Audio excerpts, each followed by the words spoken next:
Hello, if you're looking for the best deck in Premodern, this is definitely the video for you. But first, we need to talk about the metagame as a whole. It seems every year there's a conversation about something being the best deck, needing to be banned, or there's no point playing, everything's been solved, a certain deck can't be beaten, and currently it's this one, but it's going to change. It changes every year. It just happens that it's currently this one, so this is the one I'm going to use as an example to illustrate the point I'm trying to make. And as a relatively small and underplayed format, it's really influenced by YouTube or tournament results, much more than other formats, and it can make it seem as though certain decks are absolutely dominating and unbeatable, especially if you're a newer player or you're someone who's never ever played the format before.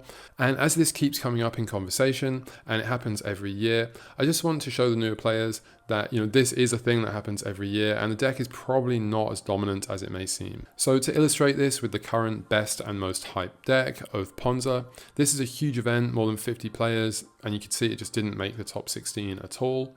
And here is another event, again huge, only 2 copies in the top 16. I wouldn't really call that dominating, especially as the deck is currently being hyped as the best. Here, only 1 in the top 16, so it's definitely not dominating the metagame.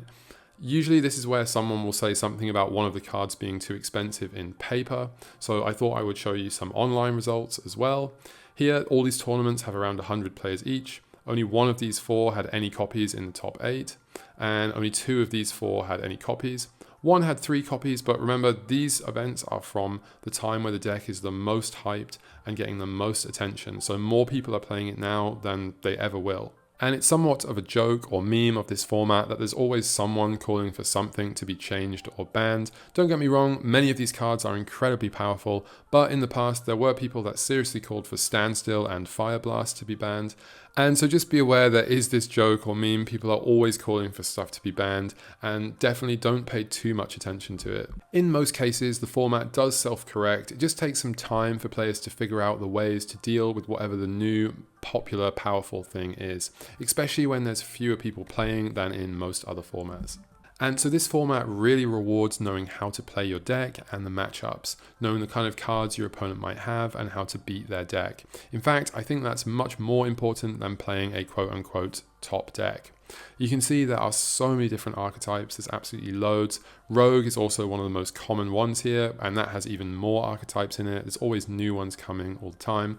And so it is very important to know the matchups. In fact, I would say though, if you're looking for the best deck, you're kind of missing the whole point of the format. I mean, the whole point is to have fun and experience these cool old cards. There's so many different archetypes, and across a big event you will play against a bunch of different decks. It's very common in a 6-round event to play against 6 different decks. It's very likely you'll play against something that you have a bad matchup with, and that's why knowing your deck, knowing the matchups can really make the difference there. And I think even if there was the best deck and the meta couldn't shift or adapt to it, I still think people would stop playing it, because the whole point of this format is to have fun and experience a bunch of different decks.